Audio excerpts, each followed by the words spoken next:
Hi, everyone, and welcome to episode 107 of the Tick Boot Camp podcast. The title of today's interview is Under Her Skin, an interview with Melanie Hubert. My name is Richard Johannesson. And I'm Matt Sabatello. So, Matt, this is another one of those stories where we have a young child at 12 years old getting bitten by a tick and then getting sick a second time when she was 25. Rich, what I found most interesting about Melanie is that her Lyme disease always presented on her skin first.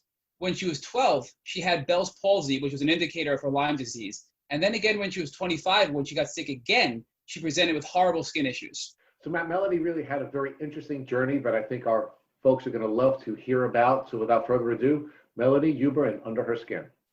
Hey, Melanie, welcome to the podcast. Hi, thank you so much for having me. We're really blessed to have you, Mel, and we really appreciate you joining our podcast and sharing your journey with our listeners. So, Mel, can you tell us where you are right now? So right now I traveled up from Miami where I reside, and I'm in a 3-story log cabin in the mountains in Georgia. And what are you doing in Georgia? So I decided I kind of took a jump on things, and I figured, I work in events. I'm not going to be working for some time. I figured, it'd be a nice time to get out into some solitude, and I decided to head up to Georgia because of the whole quarantine thing. So me and my boyfriend have been up here for almost 2 months. So now it's important for you folks who are suffering from Lyme disease to make sure that you make intentional decisions. And did you make the intentional decision to leave Miami and go to Georgia so that you could be safer? I did. I wanted to basically separate myself. I didn't know the seriousness of it. I already was kind of getting work, where events were being canceled. So I figured, he works from his computer. We knew his buddy, luckily, has allowed us to stay at his cabin out here, and figured, we packed everything up. We planned it out, and we just headed up here and just figured we make the best of it out here, which has been really nice. Well, that's wonderful to hear. So now, Mel, I'd like to walk back to your journey about a year ago. I understand that you were living in Miami prior to this COVID crisis, and you were working in the event planning arena. Is that correct? Yes. How are you feeling about a year ago? A year ago, wow, I'm not really good with the whole number gauge of your health, whether you're 1 to 10, but man, it did feel like I was just beneath that. I for about a good 6 months to a year, I felt really like I was barely trudging along. And then for about a month before, I guess maybe 11 months ago,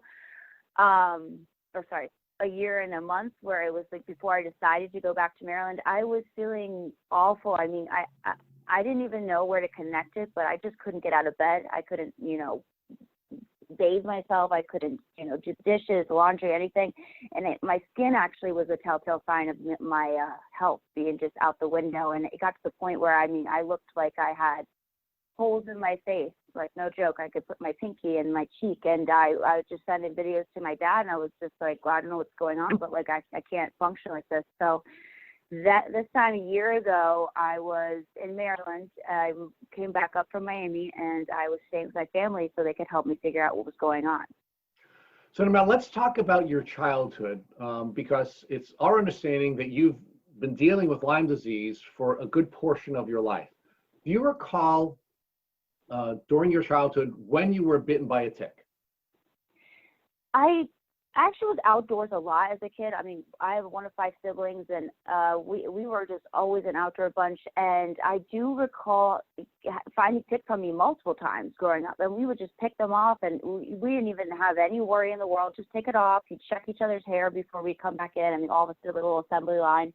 And I just remember one day, I didn't actually see the tick, but I had the bullseye, or the rash from it.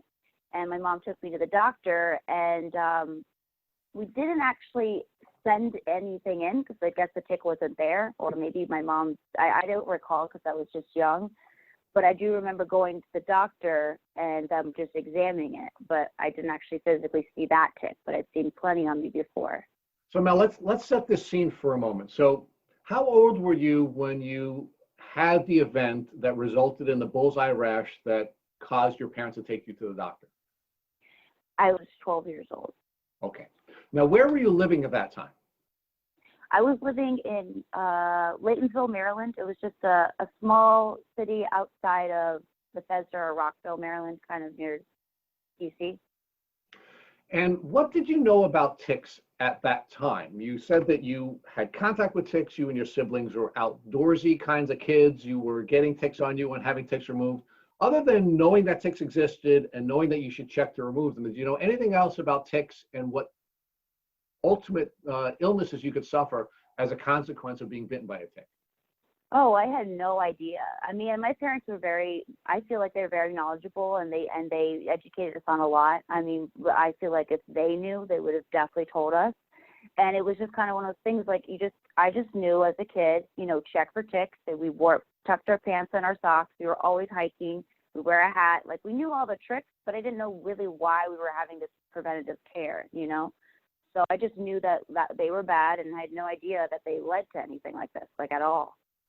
So now you're 12 years old, you show the signs of a bullseye rash, and you get brought to the doctor. Who found the rash, and what do you remember about the rash before going to the doctor? I just remember, I don't remember much, but I just remember it being a little swollen and red, and I didn't think that much of it. I think my mom did remind me later that I did have some sort of fever or temperature, and then we went to the doctor, and she assumed that, I think the doctor had informed my mom about it potentially being Lyme. Again, we didn't get a full diagnosis, but it was just like, hey, we think this is Lyme, so why don't you just take these medications just in case it is, and then, we'll go from there. So now after you had your bullseye rash and you went to the doctor and the doctor prescribed you medications, did you get better? I think I thought I was getting better. I mean, the rash went away. I didn't have a fever anymore, but ironically enough, that's when I first started getting into the modeling and acting industry, and I'd been training for years, probably a year and a half, for this giant modeling and talent, competition in New York. I mean, 8,000 agents came from all over the world. I had been rehearsing commercials and, just auditioning just to practice up until that point. And what happened, I think it was maybe a few weeks later, I had been still on the medication. I remember taking it. I was up in New York, and one of the side effects they thought was from the medication, which I now believe is from actual Lyme, was Bell's palsy. My entire half of my face went completely numb. And I still have some I don't think my face ever recovered to be evenly or as symmetrical. Of course, no one's face is exactly symmetrical, but I just can tell that when I was there for 5 days, supposedly the medicine was supposed to help with that, but the side effect came after I had started. So they tried to say that the medicine was contributing to Bell's palsy, but I mean, imagine you going and training for a year, something that was like my entire passion from a kid. I mean, I wanted to sing, dance, act, everything since I was very young, and go up and do this competition. And my half of my face, literally my eye, I couldn't even blink it. My nose, I couldn't flare it. I couldn't smile with the other side of my mouth. So it was lopsided. And imagine that's like your dream coming out there. That was the main side effect. And it went away. Unfortunately, right after I left the competition, the Bell's palsy went away. I had finished the medication. So at that point, it seemed like, okay, this is the end of it. I'm getting better now. Now, how do you believe your Lyme disease that you suffered when you were 12 years old impact your life moving forward?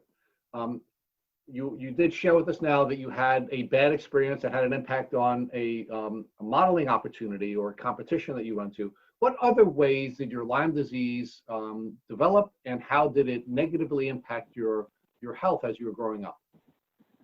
Well, at the time, I didn't think it was Lyme disease, but I'll tell you just from me knowing this now and looking back that I can examine it differently. But growing up, thinking that it was over with, I really did believe that I had a lot of trouble growing up, and I'm one of 5 siblings. So you think at least I would relate to one of them when it comes to just my upbringing, maybe getting into trouble and mischief. But I mean, that was my life, and I felt really defined by being rebellious and just misbehaving and just very depressed and couldn't understand myself. I didn't think anybody understood me.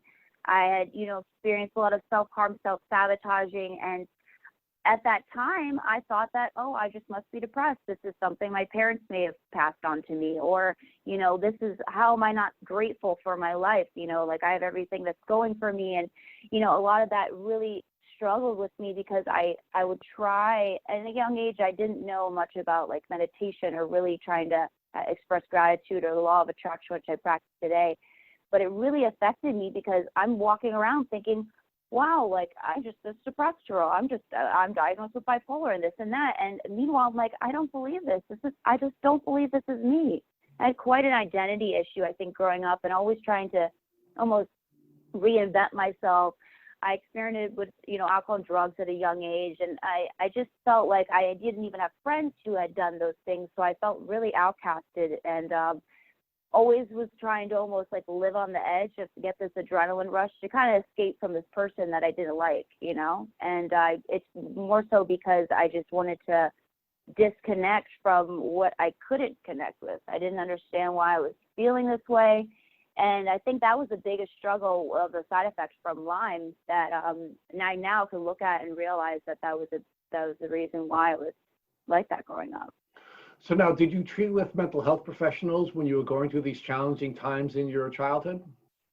Yes, I actually had gone to therapy for probably 11 years. I mean, I've gone on and off. It was probably consistent for about 6 years.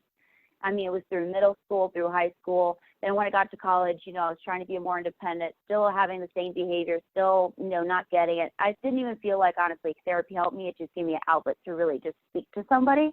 But I just, I didn't really find the tools to really get through with what I was doing. And it's probably because I didn't know what I was dealing with.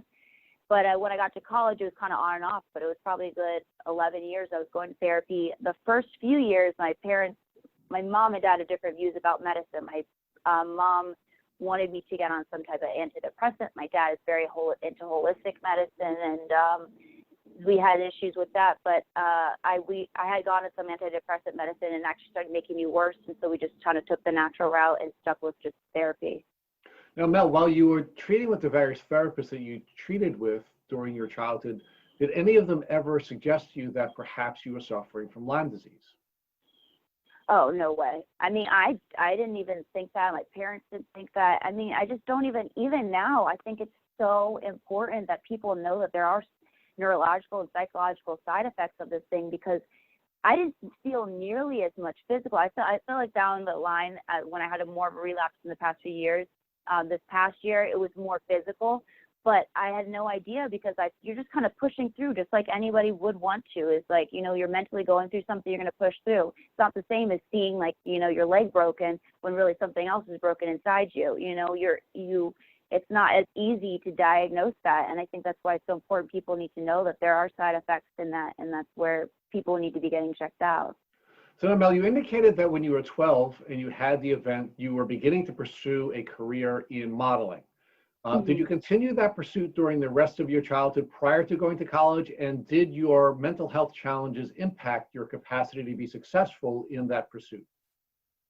It was really traumatizing what I went through. I mean, imagine I'm training and my parents are putting up money for me to take classes, for me to just get experience. At 12 years old, this is not like I'm 18 where I can go do all this stuff, drive myself to appointments and photo shoots and this and that. To be really committed to something at 12 years old and be so passionate about that, and then to have it feel like it was ripped apart. I mean, to go to that competition, I mean, my dad would jokingly say this to make fun of it, but he was like, I guess it wasn't meant for you. And that really stung me, because I'm like, wow, is this the universe being like, no, this is not for you? And so I took a break from it. I think that's also what gave me the thoughts to get into a more rebellious behavior, because I said, oh, well, I worked hard at something, was passionate, and I did my best at something. It didn't work out. Well, fuck everything else, excuse my language. So I think that really affected me, and I think the only way I was able to get back around into the position I am now, where I do some more of that, is I had to really heal from inside out. But that whole experience, it was very traumatizing, and I think that's affected me mentally down the road, because I thought, I just wasn't good enough. I just thought that like, how did this happen to me? I worked so hard, So let's talk about the not feeling good enough part of this. One of our past guests, who's an Olympic gold medalist, is a woman named Ariane Jones, and she actually put up a wonderful video on our Lyme Hackathon where she talked about self-talk and the way you talk to yourself. And she said that when she was going through her challenge, the way she was talking to herself, she would never talk to someone else. That she essentially was bullying herself. Did you find yourself engaging in that same kind of self-talk where you were being mean to yourself? The thoughts in your head were more rude in the way that you were talking to yourself than you would have ever talked to somebody else in the real world? Oh, totally. I mean, from what I've learned so far, I mean, I look at myself when I was young and I just wish someone was there to shake me and say, hey, like, you're going to be okay. Because I think a lot of it comes down to, like, one, the stress in your life. If you're stressed, I mean, your Lyme's going to flare up. And I felt like I just wasn't handling it well. So I think, yeah, I definitely had a lot of negative self-talk. And it's odd, though, because I think it was even worse for me because I still was in sports. I still was, I had good grades. I was super social butterfly. One of 5 kids. My mom unfortunately became an alcoholic as I was growing up right after that time period. So I went from, trying to heal myself, trying to heal my family. Parents got divorced. My dad lost his business. So we had a lot of turmoil. And I just pushed myself aside and, told myself that I should be grateful and then I should be, to be in the situation that at least, have a roof over my head. But it wasn't enough because I obviously was just self-sabotaging. I was just, I think really I just didn't love myself. And I think it's because I really lacked, the foundation to understand this is what you're going through and it's going to be okay. There's light at the end of the tunnel. So that's definitely a key component in me not feeling well, probably. So now let's talk about when you went to college. Where did you go to college and what were you pursuing when you chose the college you chose to go to? So I actually went to West Virginia University. That's the first school I went to out of college. And I went for fashion design and merchandising, which you don't really connect West Virginia with fashion design. It was the second school I was going to be going to, but I figured, tough it out. I really wanted to transfer. And then it just ended up failing out. I was partying there. I was not in control of things. I ended up going back to Maryland, and I went to community college and finished out my associates. And then following that is when I actually moved to Miami and I got my bachelor's in Miami. So how do you believe that your Lyme disease impacted your capacity to be a successful student, first when you went to school in West Virginia, and then ultimately when you completed your associates at a community college? I think because of the way I wasn't dealing with my neurological, I do believe I had neurological damage or issues, whatever you want to call it, and just a lot of stuff I didn't deal with mentally, and I carried on with college, especially being in a position where now I have this new sense of responsibility. I have to, basically stay committed to something. I think that I utilized the excuse of, oh, well, I just partied too hard, or I just, school wasn't for me. And I do look back at so many scenarios like that and think that what if that was my Lyme just really reaching out and was the reason why I couldn't stay focused, I couldn't commit tasks, and it was just getting worse. But of course, if you don't know, you don't think to blame it on that. So I think that it kind of contributed to me not being focused in school. I think the reason why it was able to refocus is because when I came back to Maryland, I was living with my family again. I had a roof over my head, so I don't have to worry about working. I had just, had that security and safety. I wasn't in a giant campus far away from home. And I think I was able to really focus on just, going to school and being disciplined with that enough that I got my associates, enough to get a plan after that to eventually go to Miami. But it took it just would be frustrating because I grew up and I feel like I had a good education, I had a, good understanding of things. It would just be frustrating that I still look back and think, I went to 3 schools, kind of wonder if that was even really necessary. I think it was just a lot of up and down in that time for me mentally. So now let's talk about when you started to exhibit physical symptoms that brought you to the conclusion that you were suffering from a Lyme disease relapse from the bite that you had suffered when you were 12 years old. When did you start showing more physical symptoms rather than just the emotional and mental health symptoms? That sounds crazy. I just kind of realized this, and I never connected it before, but I don't know if you guys know about when people get stretch marks in certain areas, and they're not like the normal way your body would stretch. They're almost crossing, but the opposite. So when I was on a dance team when I was younger, all throughout high school and continued after that, and in high school, I pulled my hamstring, and it wasn't that bad, and I just remember seeing stretch marks there on the inside of my legs. Just from my age, I've never been overweight. I believe I have muscle tone, but not to the point where it's like a bodybuilder status of ripping my skin. And I remember pulling my hamstring. I remember it was the night before homecoming dance. We had performed for, on the football field. And I remember looking later and realizing just then that I have these stretch marks, and I didn't ever notice it before. I don't know if I just didn't see it. But I look back and I know that is a sign for when it comes to Lyme. And even to this day, I always just, it's just muscle, stuff with my muscle, stuff with my skin. I never connected it to Lyme. So that was probably the first physical sign, and I just brushed it off. I figured, I probably have stretch marks somewhere else, and it's not a big deal. But they were pretty obvious. I mean, you see in shorts, it looks like tiger stripes, like really on the inside, especially if I got sun. But besides that, I do recall like just growing up having muscle pains. But again, I was always athletic. I was always in sports. Just the past few years, I got my personal training certification. So I just always connected it to, just my lifestyle. Everyone must feel this way, which is I'm sure a lot of people with Lyme, everyone must feel this way. I just need to get over it. And then within the past year or so, last year when I was really sick, but a year before that is when it was like chronic pain. And I also worked in nightclubs and events, physically dancing, performing shows, whatever it may be. And it would be like I'd have to take ice baths and, I'd have to literally bring menthol with me just to get through a shift, just to get through a performance. And I just thought it was just me just overworking my body, but I figured it was mind over matter. I put myself through a lot more pain, and I was like, I'll just, keep going. It was until last year that my skin, and I always had acne, and my siblings never really had acne like me.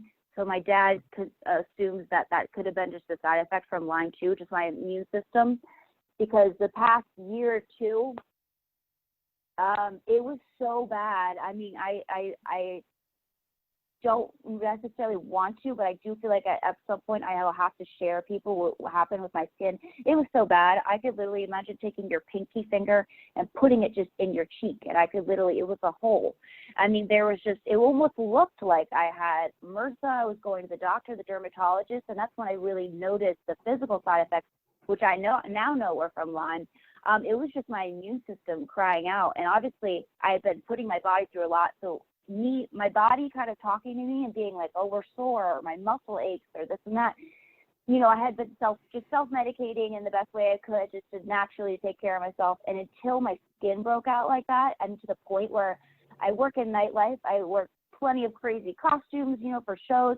I had to really call up my agent and be like, if I'm working tonight, you need to find a mask for me to wear. How embarrassing is that to have that be your almost moneymaker per se? And I'd go in literally a hood over my head in Miami, hot Miami, trying to hide my face because I had Band-Aids on my face, and my face was just continued bleeding.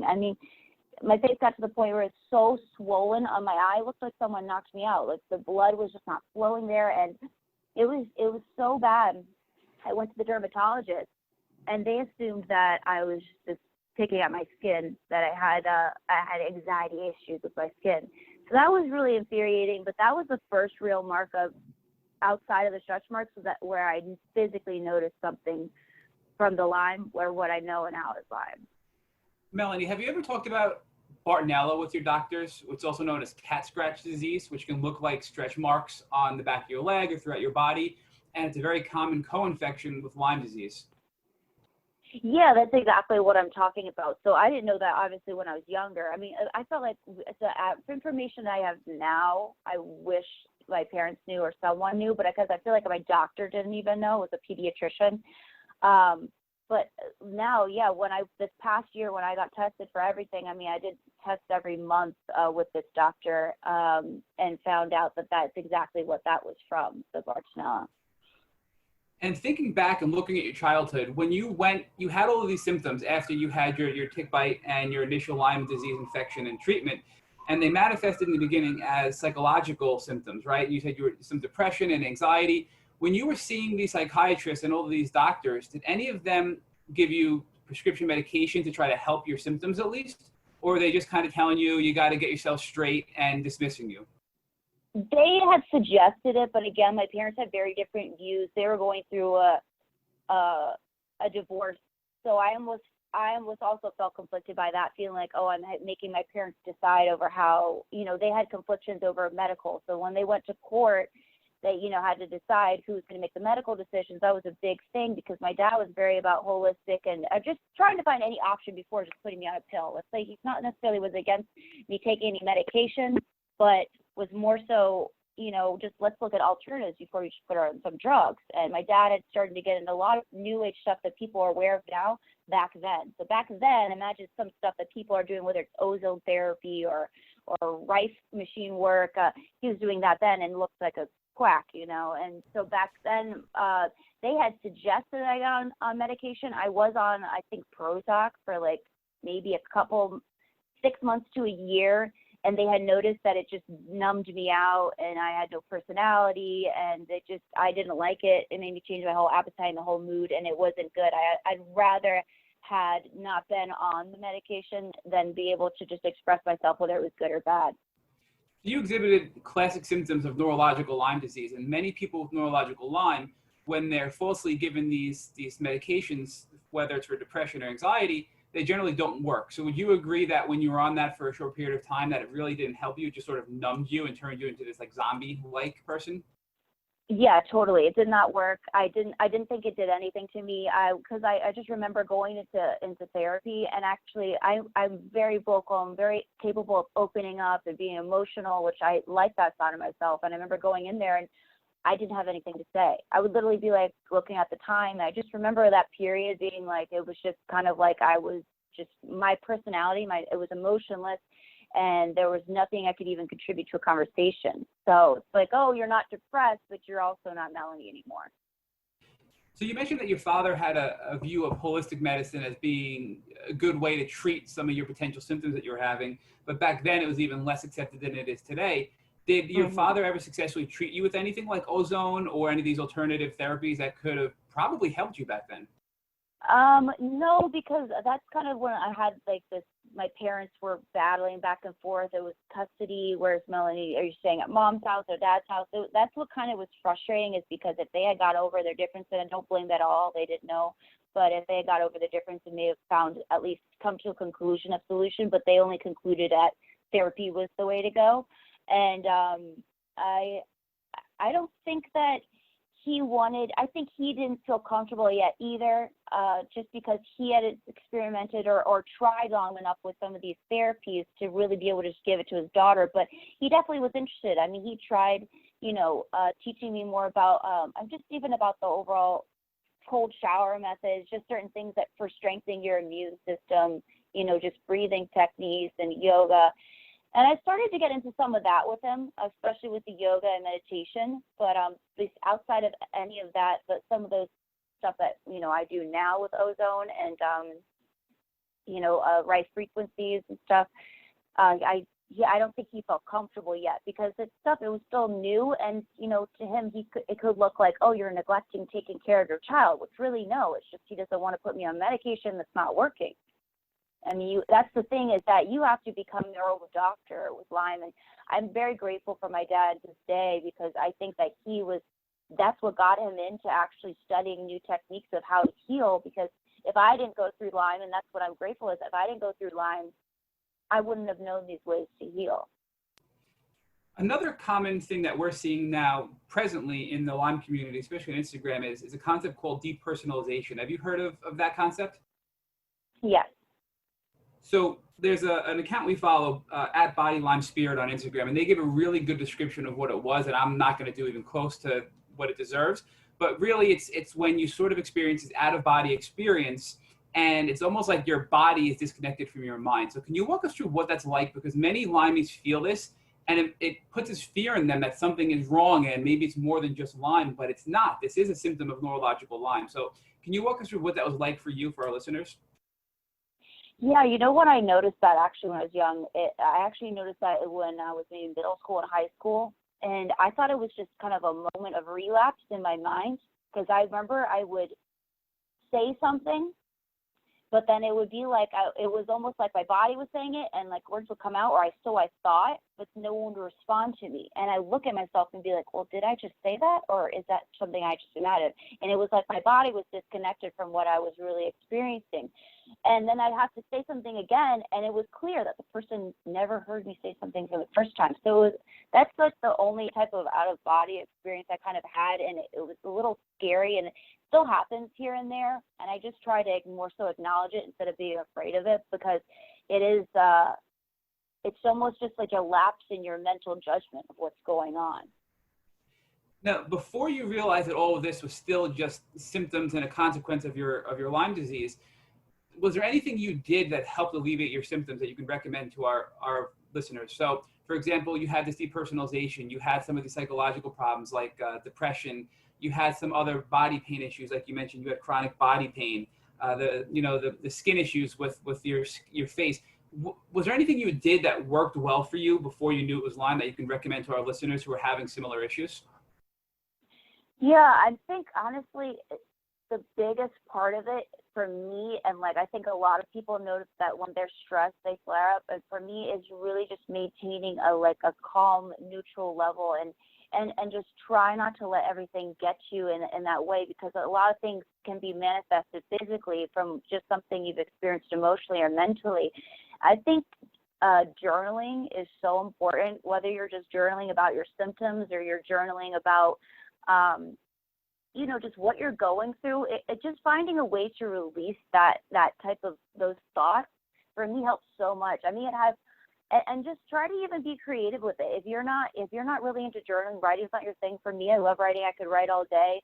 Maybe just to have some form of an outlet to get it out, because I think a lot of times we let this build up in us, and we're not even aware where it's coming from, or we're just like, oh, I'm feeling this way and I don't know what's going on. You kind of get in a state of panic because you're like, how is this not something I can easily fix?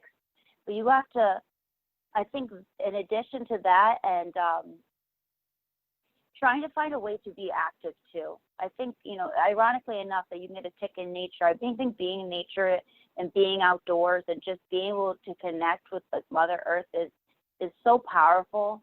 And it's so therapeutic. And I know that doesn't seem like, oh, well, that's not going to cure Lyme right away. But you know what? If you do that every morning, if you have time to yourself every day, or you're just walking in nature, if you have time to journal, a lot of this, it really comes down to being able to get your mental strength. And then, okay, you're mentally strong. Now we can face the physical stuff. So Melanie, can you walk us through the crash that you had in January of 2019? So now you're out of school, you go on this trip to Colorado, you go on this hiking experience that you went on a quick vacation, and then you had this physical crash. Can you walk us through that experience?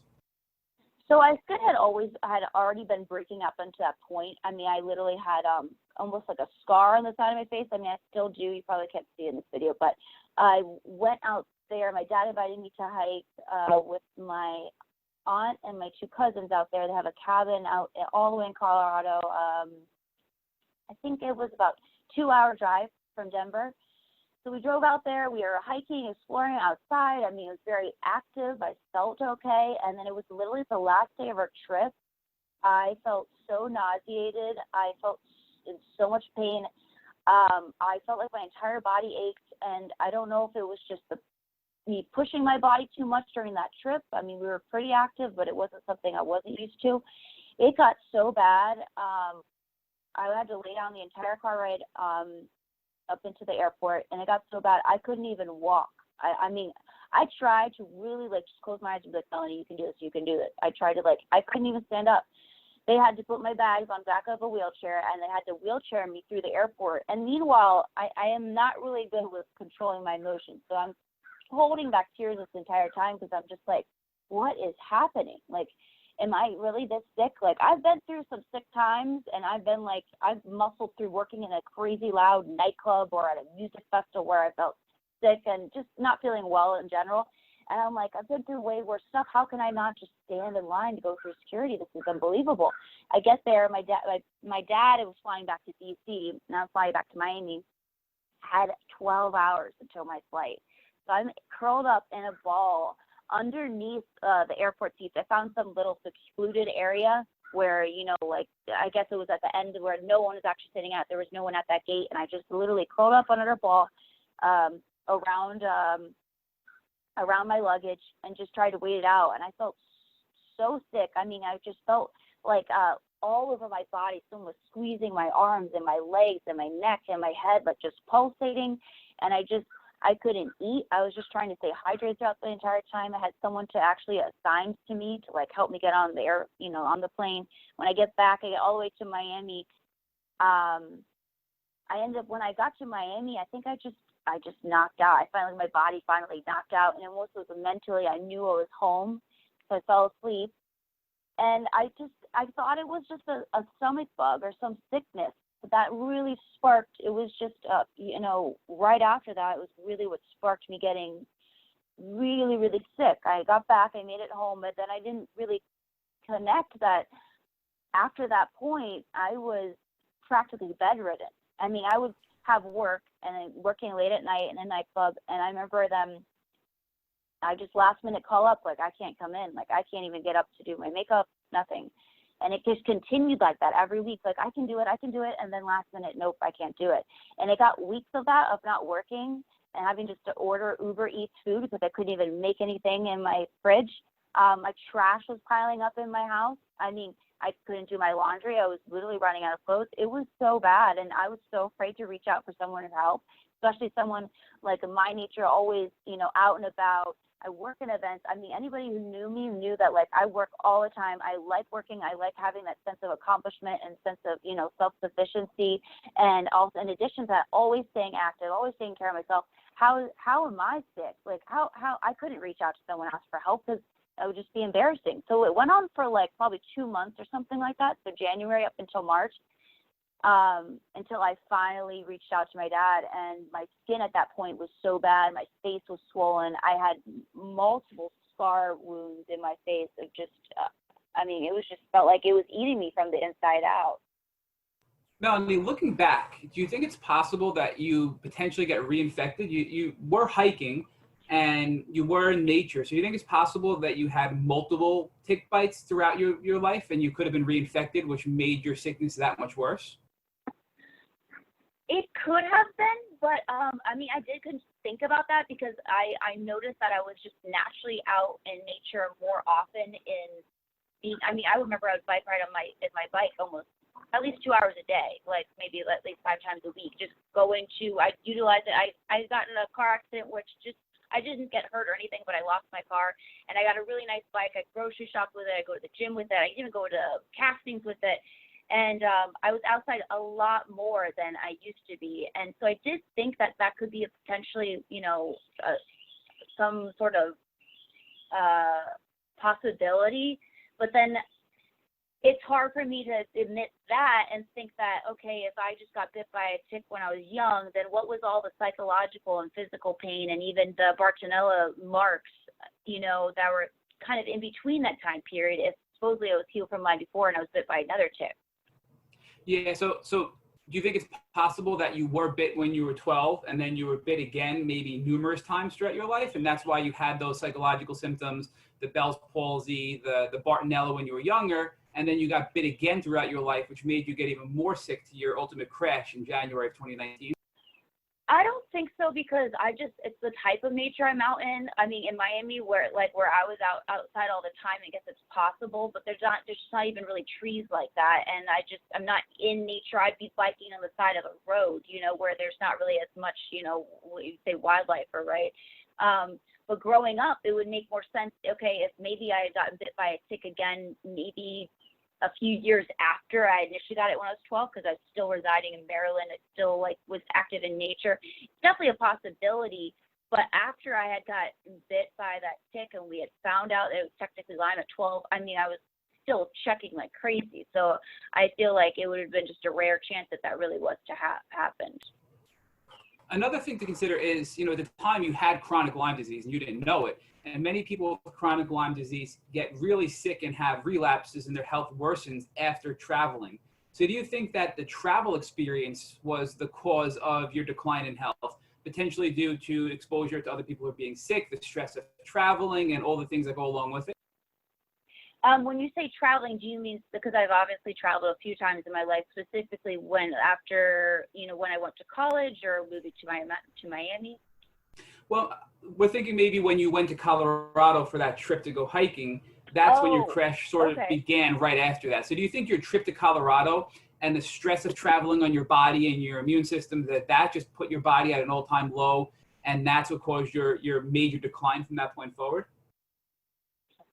Okay, yeah, no, it's a great point because I never actually connected that before because I was out in nature. I mean, out hiking around. I mean, it's then granted, I don't know the ecosystem out there, I guess, but now that you say that, that's potentially possible that I was hiking out there, and in that process, I had a tick on me. I'm not thinking about ticks at all at that point because I'm just thinking that's just kind of the more inhabited and kind of not like a colder climate, which is totally possible. They could be out there, and I could have easily got bit there. I mean, it's kind of hard to imagine because when you shower and naturally you're looking at your body, you don't see it. Then again, I could have gotten bit and it could have came off. But I mean, that could have been a very likely possibility, just the fact that I was directly in nature. I was outdoors a lot, and it happened right afterwards. So now that you're back from this vacation and your health is declining, you mentioned you just fought through it for a few months. At what point did you find out that all of this was the consequence of the Lyme disease from when you were a child? How did you find that doctor? What was that connection which finally gave you that aha moment that this is all just from chronic Lyme disease? There's a lot of conversations that I've had with my dad. My dad has been really my savior in all this because he's been just on it about, like, let's try to find the next new thing. Just like how you said you talked with Richard about just calling back and forth, like, did you know about this? And you know about that? That's the conversations we would have. Of course, I'm my dad's daughter. He wants to make sure I'm well. So for him to find any new information, we're going to go back and forth. So I think it comes down to that his really being compassionate about this whole situation, I think had helped me kind of look into it. I had even a lot of issues with my dad. I rebelled against him mostly, and I think growing up, he kind of also wondered too, like, was I a bad parent? Like, was I not doing the right things? I mean, all my other kids kind of were more behaving, and they didn't have all these issues, and really wanted to help me, not necessarily kind of take blame away from him, but like, what was it that really wasn't working out? And for a while, I had a lot of issues even with connecting with my father because I always thought that even kind of blamed some on him. Kind of, this is a result of your bad parenting, you not being there for me. This is why I was like this. Now, it could have been a combination of that, but I know surely that a majority was me just being affected from Lyme. And it's sad to say that, like, that has affected my relationship with my parents. And I'm just glad to have come to that conclusion with him. He'll just bring some attention to it. And probably within this past year of just being home and him being this under my care, kind of looking back, like, let's go back and do a check box and say, okay, was this happening to you? Was this happening to you? And really me and him kind of going through side by side, we were able to look back and I was able to be vulnerable and be like, hey, you know what, maybe I really was, depressed or not feeling well because of this, and we didn't connect to it. So really my dad was the one who brought my attention to a lot of this because, I mean, even still to this day, I'm finding out new information, and I don't use that as a way to blame it on Lyme and just be like, oh, well, that's because of Lyme, and just an easier excuse. It gives me a way to really look into it deeper and say, hey, you know what, and this raises some red flags. Maybe we'll look into why, maybe I had experienced this, and I didn't necessarily have to if I had the answers that people do now, maybe with Lyme. So now that you and your dad are having this exchange when you're really sick and you're going back and forth, and you're starting to connect the dots that all of these things that you're experiencing since you've been 12 could be now correlated back to your ultimate tick bite and your Lyme disease. What doctor did you go to now explore this option to see if your guess and your research was accurate? So when I first found out the holes in my face, and that was like the biggest sign that I didn't even think it was Lyme. We thought it was some type of skin thing. I thought it was like MRSA, and I got checked for all that. Wasn't anything. So when I was sent it, I had been looking for probably about a year, just Googling what was happening to my skin. And I'm not sure if you heard of the controversial topic of Morgellons, but that's the first doctor that I went to go see, is someone who deals with that. Now I knew that that it's still kind of controversial. People don't really know. They think it's a psychological thing, which I still don't know. I believe that it could be both. It could be a play of the mind, but I can't deny, and I have video footage and pictures, and I can't deny what I physically felt, let alone seen on my skin. So the first doctor I went to was Ginger Savely, and she has a great, huge community of people who she helps with Morgellons, and who typically patients with Morgellons, I think all of them actually, they're around the roots thing between them all is that they all have Lyme. And that's where we started going from there. She was super helpful just to kind of educate us. I don't work with her any longer. I just feel like we have different viewpoints about how to handle it. She kept me on medication a little too long, and I didn't want to be dependent on it. And my dad had a lot of other alternatives through his holistic doctor who practices clean heart work. So we kind of combined both those. But initially I went to see Ginger Savely, and she helped me a lot with just really even understanding with like what my body was going through. And at that point, what treatment options, or what was this doctor recommending you do to try to get better? And were those things working for you? It was pretty tough. I mean, my dad wanted me to see his holistic doctor, and I think overall I wanted to, and he wanted me to continue to see Ginger Savely just because she seemed to be an expert in that. And fortunately enough, we had an appointment with her, and she lived right in Washington D.C., which is close to where we were in Maryland. So I figured while I'm up in Maryland getting treated, it would be a safe haven there. She had me on a few different medications, which I had to kind of slowly start. I think I don't even know the names of them. I'm so bad at these medications, but the few medications were basically to flush me out. And what I experienced is I started with one, and I started with the second one maybe 2 or 3 weeks later. What it did, I got the Hertzmer reaction. So that was basically, if people don't know what that is, I'm sure you guys do, it's when your body, it doesn't recognize that the medicine that you're taking is not trying to kill the bad stuff inside you, that it's actually so powerful, it believes it's dying. So your body is like under this state that feels like it's actually trying to fight this process because it thinks, oh my God, you're killing us. I remember my temperature got below like 96 degrees. It was very odd.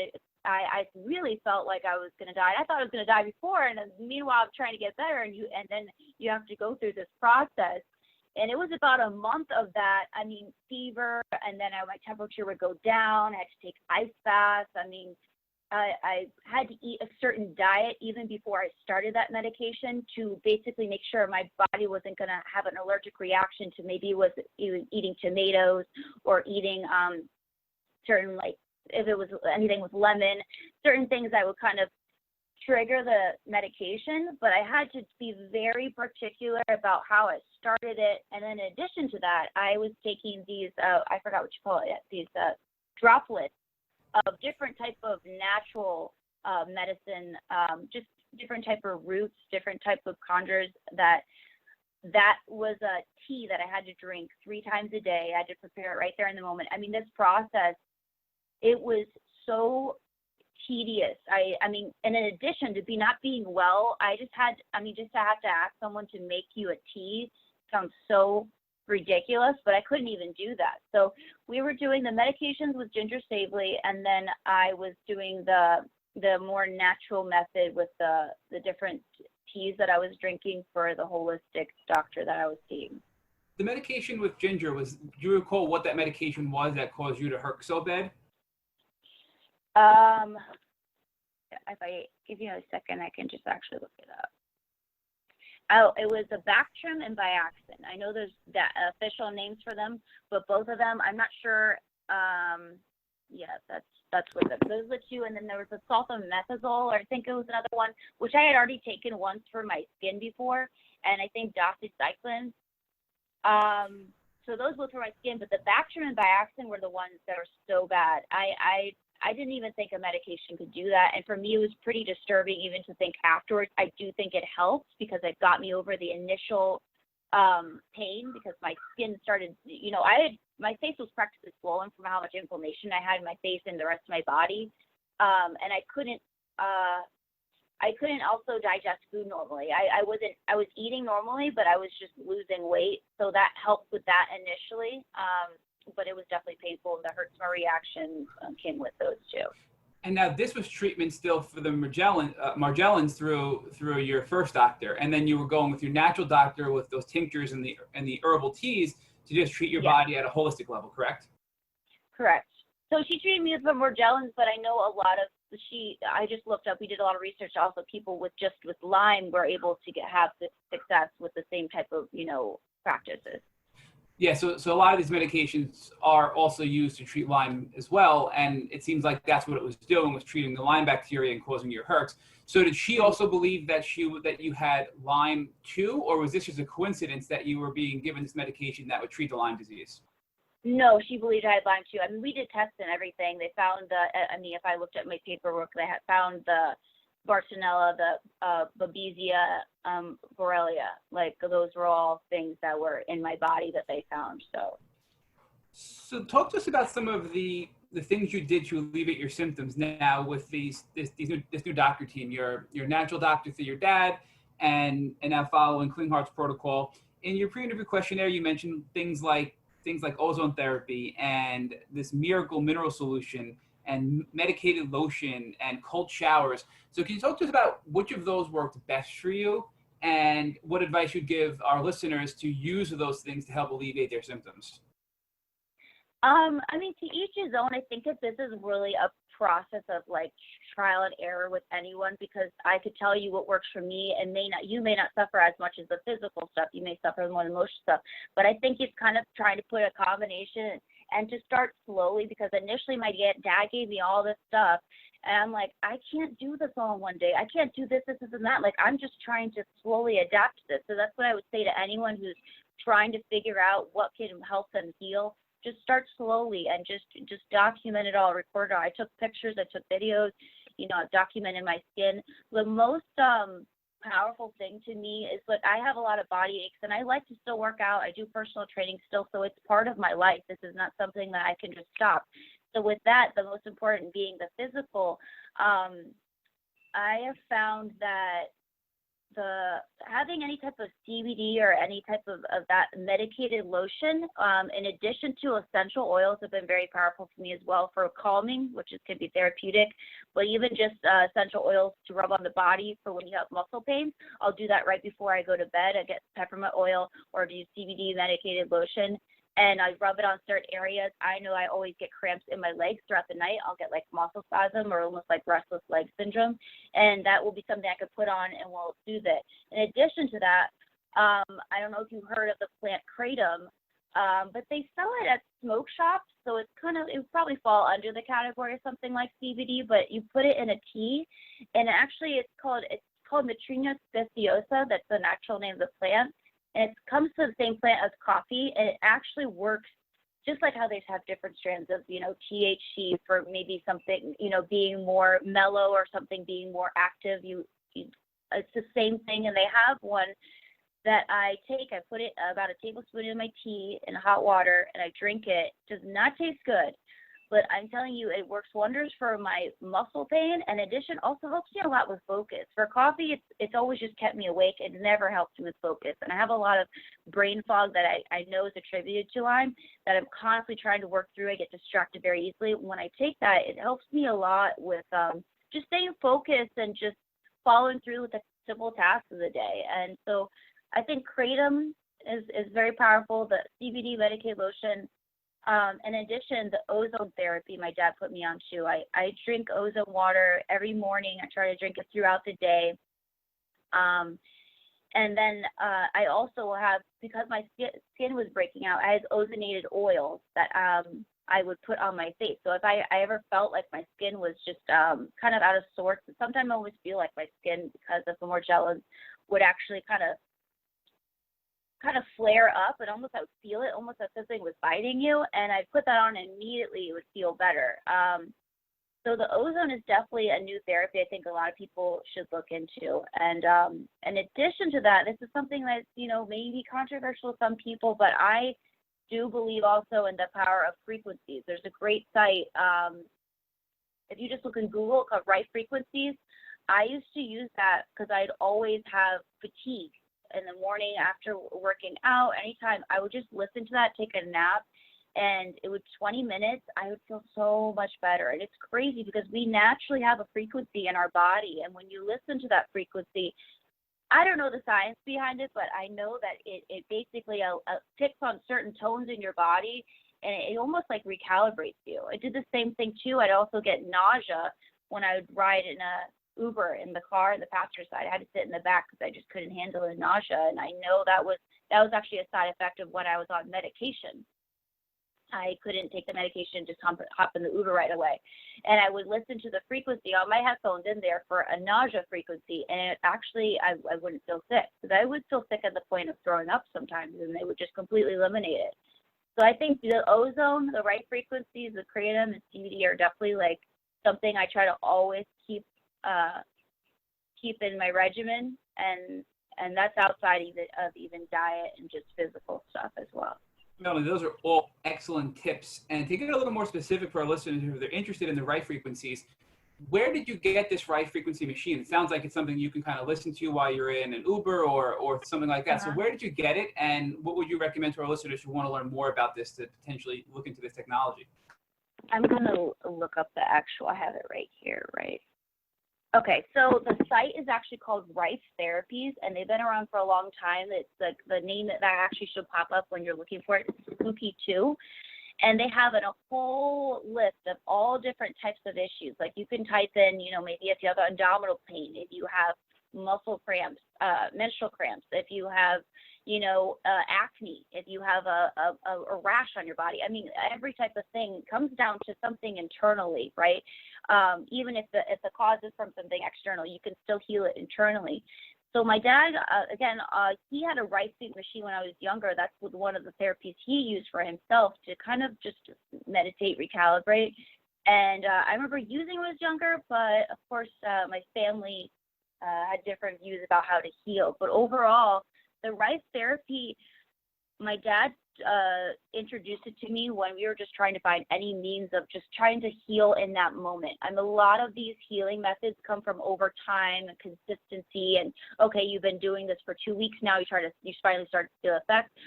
Can you feel kind of more instantaneously? And this was the first thing that I ever noticed. Like, wow, I actually feel better within this half hour. This is crazy.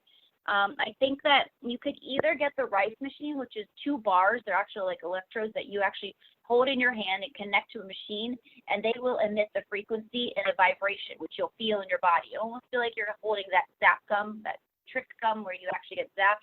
You hold that in your hand, and you actually feel the frequencies go through your body. Now, if you don't do that, it's just as powerful. If you plug your headphones in or listen to it very loud on your phone or say like your computer, and you should be able to hear it almost kind of echoing when you're listening to it, to be that loud. And it just works wonders, man. I think that will be really the future of healing with a lot of people. I think even there's a lot of places that know the benefits of that, and it's kind of one of those things that's kind of a kept secret because they don't want people to heal themselves. But I'm telling you here that you can totally do that with this. Melanie, you are our 107th podcast guest, and nobody has explained that as well as you have. So I just wanted to let you know that was told brilliantly. I just learned so much from that, so thank you for explaining it that way. That was just brilliant. And I want to jump back to the essential oils, because you mentioned that they help you both with your physical pain and emotionally as well. So you mentioned that peppermint oil applied topically to your skin can help alleviate some of the pain and the muscle spasms and things like that. But what essential oils did you use to help you emotionally, and how did you use them? Did you use them in a diffuser, topically? And we want to try to give our listeners some advice about how to use essential oils with specific symptoms to Lyme disease. So I actually have a humidifier running here because when it was a little chilly here actually, and we had a heater running, and it was just like really dry air. So I actually brought my humidifier up here, and I realized that I hadn't used it in a while, and I noticed how many different other oils that I could use in there. But usually, if you're not doing it through a humidifier, which kind of emits it through the air, kind of adds moisture. I think it's better for me for overall for my skin. My skin can naturally be dry, so it's kind of like putting moisture in addition to essential oil in the air.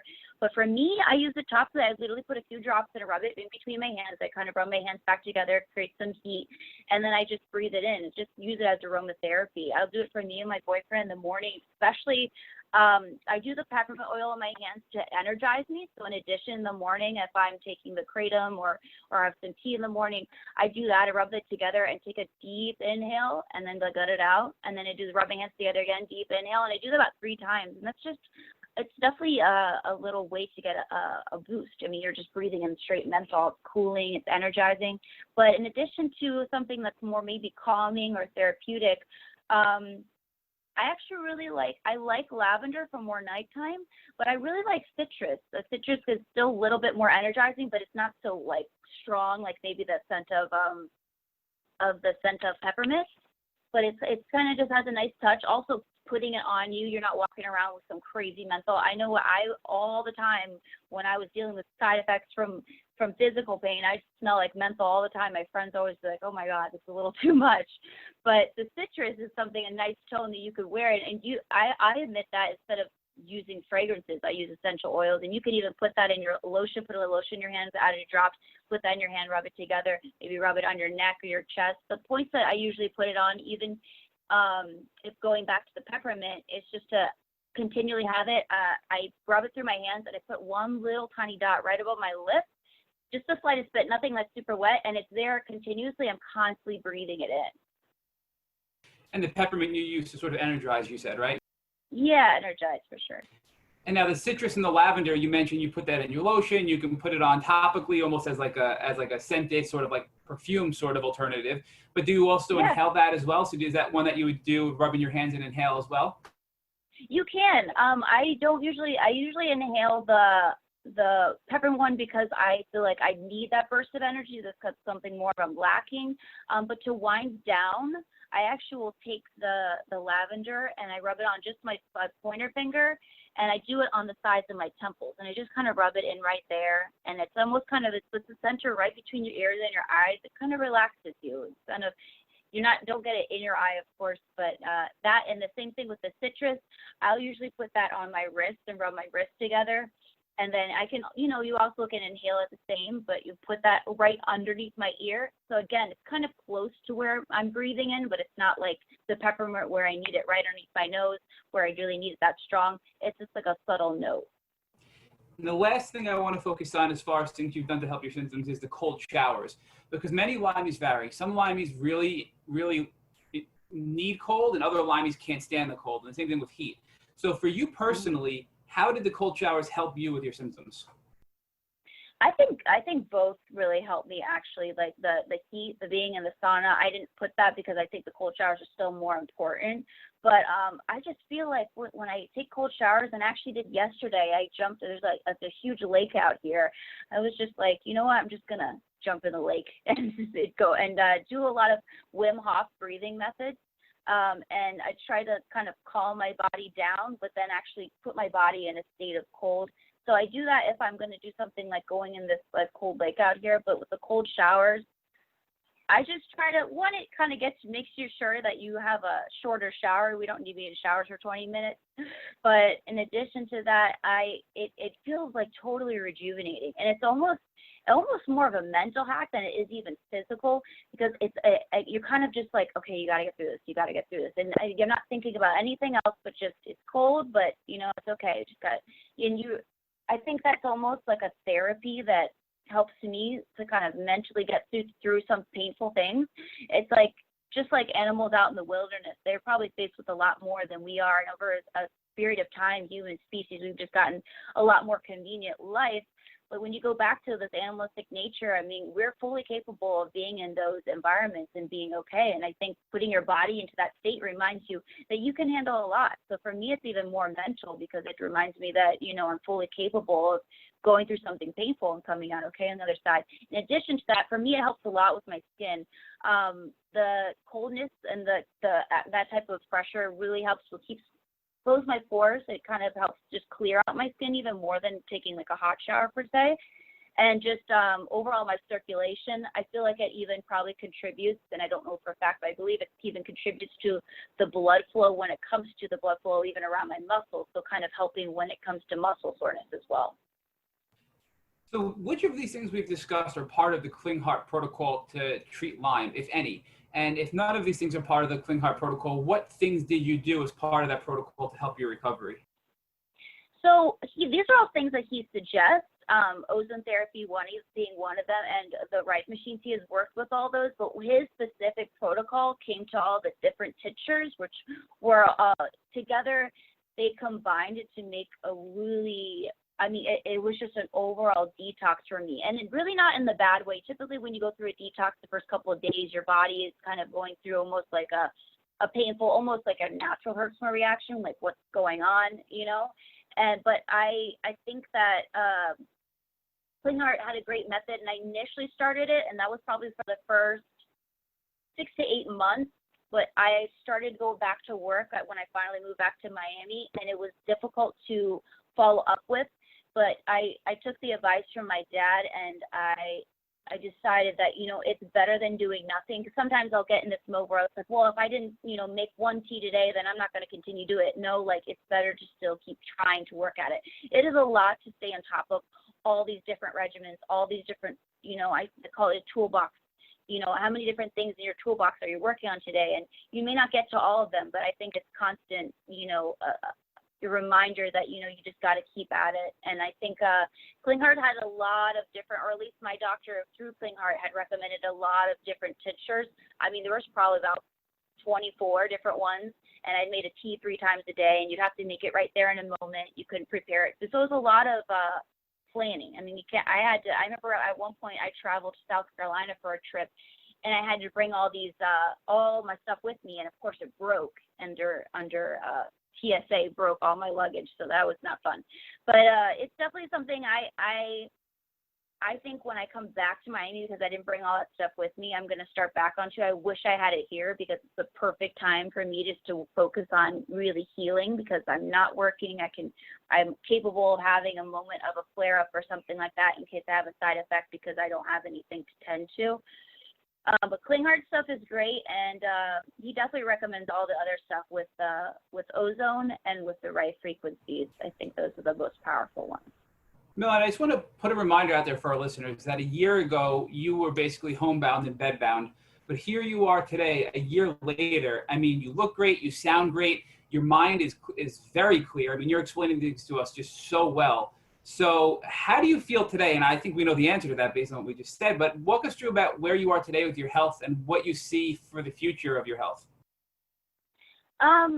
Like you said in the beginning about my influence on social media and things like that, that there's always been this image I've had to portray of being healthy and well and active, and I live in Miami, and I really uprooted myself from Maryland to Miami and set a goal for myself. I followed the law of attraction. I was like, I'm going to work in events down there. I'm going to finish my bachelor's degree. I'm going to have an active lifestyle. I even manifested rollerblading in South Beach, you know, like really trying to just have this dream, and I'm able to follow through with that, but I don't want people to get lost in that image, because really there is a lot of pain behind certain pictures and even just certain times in my life.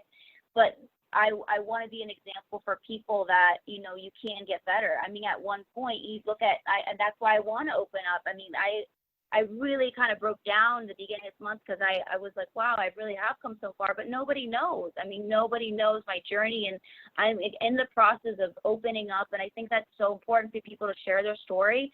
I have a friend who has eczema, and she had this whole journey that she went through, and she told me it was so therapeutic for just to share her story, and I feel like I'm finally comfortable because I am finally well, and I can look back and say, hey, you know what, that wasn't such a great point in my life, but I did this, and I was able to heal myself. And I'm hoping that, you know, with your guys' podcast and me sharing and being more vulnerable as someone you would typically think, oh, your life's so great. You know, everyone goes through something, and it's really not about what happens to you, but how you deal with it. So now we get to the point where we want to have you share with us What has been beautiful about this experience, and what do you believe the results of this Lyme disease journey have been that have made you the person you are now? I think that the most beautiful thing about this is like, and this is going to make me cry, is that like this kind of saved my relationship with my dad. You know, I'm his first daughter. I'm one of 5 kids. I think he was really lost growing up. Like, what did I do wrong? Like, how is my daughter suffering so much? And I think that, you know, it kind of allowed him to forgive himself, which I'm so happy to do that for him, but also to bring me closer to him in our journey of healing. My dad, before he even did any therapy thing with me, any type of ozone or rice machine or anything, he always did it himself because he didn't want to give me anything that him as his own healthy body couldn't handle.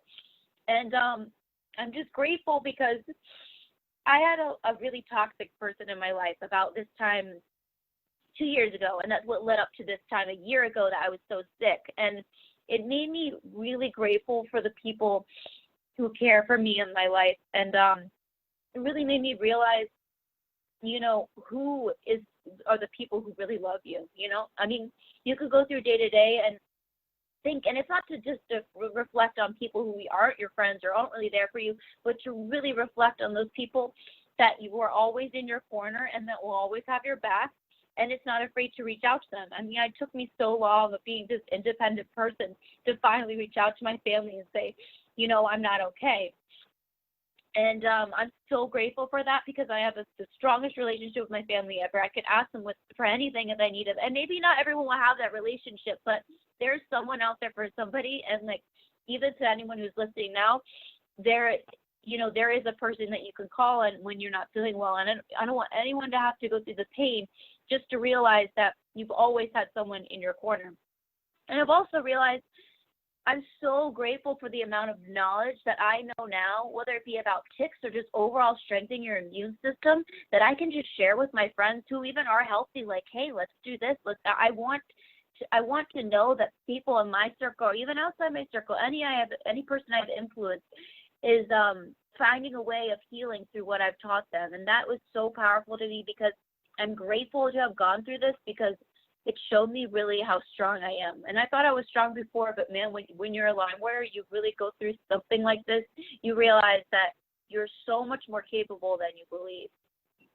And Melanie, we really want to thank you for using your social media platform as a vehicle for conveying so much of the beauty of your journey. And we encourage you to continue to do that and let folks know that although you are portraying a very healthy and beautiful appearance during many of the shots that you put up on your social media, that there is also this painful side of this journey that you're still undergoing, and that your life is not as perfect as it would appear to be when you're in so many of these beautiful places and so many beautiful scenes in Miami during the course of your career. So now I want to ask you for one more bit of help.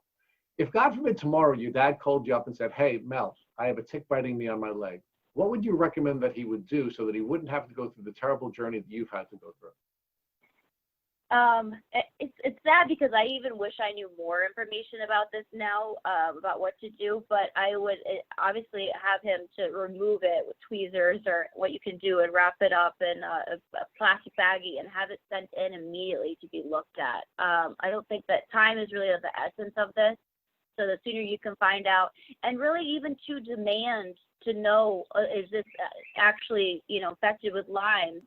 Because I think a lot of people, they kind of have wish-washy answers, and it's really about you getting to the bottom of it right then and there, and doing what you can even in that time to strengthen your immune system. I mean, all the things with the ozone therapy, right? That those things you can be doing in that moment to really make sure that your immune system is strong enough to even fight anything if that tick has bit you.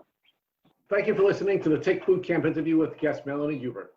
To our listeners, we have a call to action. First, if you'd like to learn more about Melanie Hubert and her tick disease journey, please visit her at BombshellXMel. Second, if you enjoyed this episode of the Tick Boot Camp podcast, please share it with your friends by using the social media buttons you see at the bottom of the post. Third, Tick Boot Camp has created a Tick Bite Blueprint that has been inspired by the information that has been provided to us by past podcast guests. We urge you to visit our website at www.tickbootcamp.com to view the blueprint. Please note we would appreciate any input or information you would like to share with us. Fourth, don't forget to subscribe to this podcast on iTunes, Google Play Music, or Spotify to get your automatic episode updates of our Tick Boot Camp podcast. And finally, please take a minute to leave us an honest review and rating on iTunes or on our website. Thank you for listening.